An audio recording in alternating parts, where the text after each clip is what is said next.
RFI convida hoje Eduardo Morotó, cineasta pernambucano, diretor do curta-metragem Repulsa, que está competindo aqui no Festival de Biarritz, América Latina.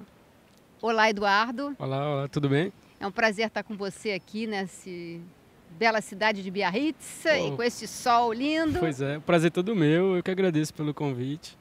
Eduardo, então, vamos falar desse curta que é intrigante.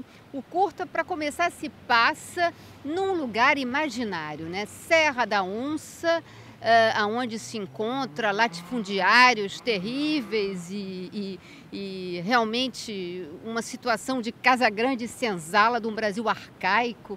Tudo isso se passa numa região que você imaginou, quer dizer, não existe uma data, nem um local preciso.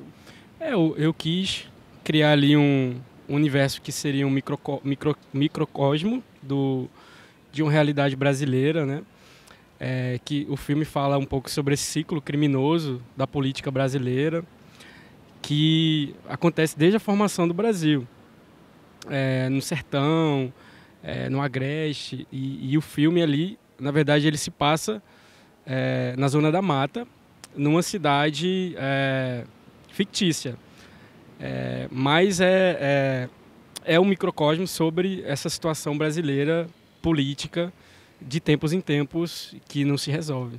Quer dizer, é um filme que é concentrado na situação da posse da terra, da escravidão, do pessoal realmente que trabalha em condições desumanas, enfim. A ponto de partida seria isso. Isso o Brasil foi formado dessa forma, né? A partir do roubo de terras dos índios, dos negros, de famílias de agricultores.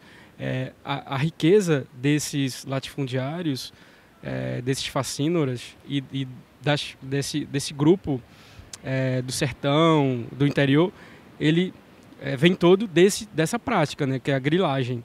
Então eu quis um pouco falar sobre como o Brasil se formou nisso e como até hoje tudo isso ainda acontece, onde pessoas ainda trabalham em condições análogas à da escravidão, tudo reflexo dessas origens, né? Ou seja, o filme é em preto e branco, que dá uma impressão de que se poderia passar num tempo mais remoto, mas a problemática é uma problemática atual e você representa esses coronéis, esses latifundiários, como verdadeiros psicopatas, inclusive em relação à violência contra as mulheres.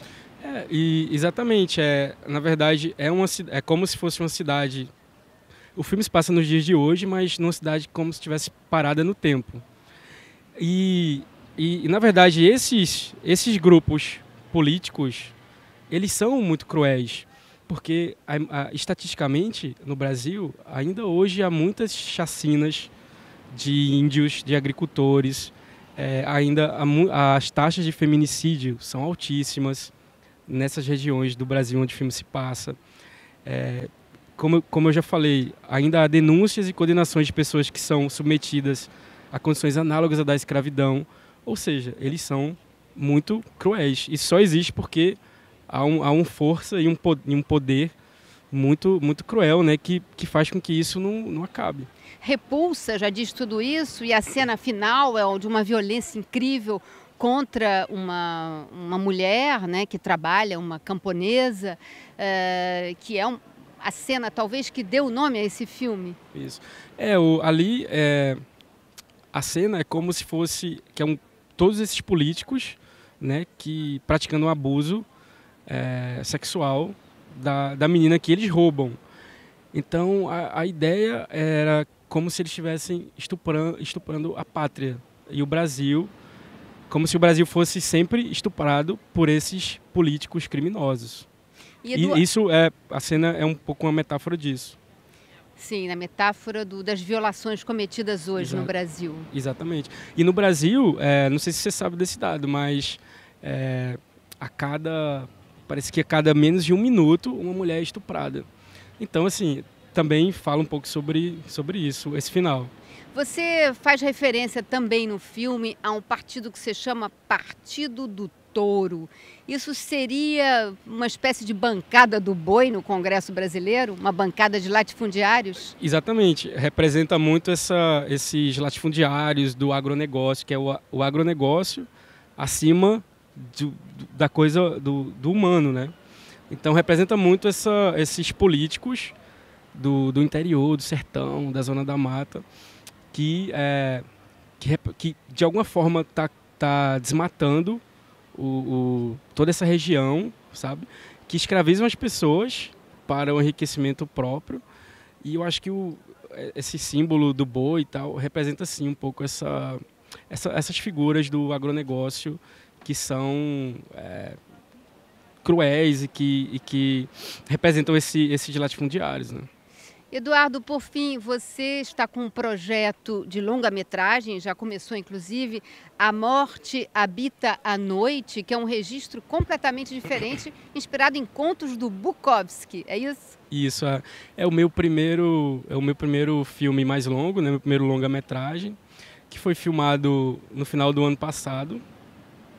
E estamos agora em processo de montagem do filme, de finalização, que é sim inspirado em alguns contos do Bukowski, e é muito sobre esses fluxos amorosos, sabe? Sobre essas relações amorosas dentro desse universo mais marginal. Ok.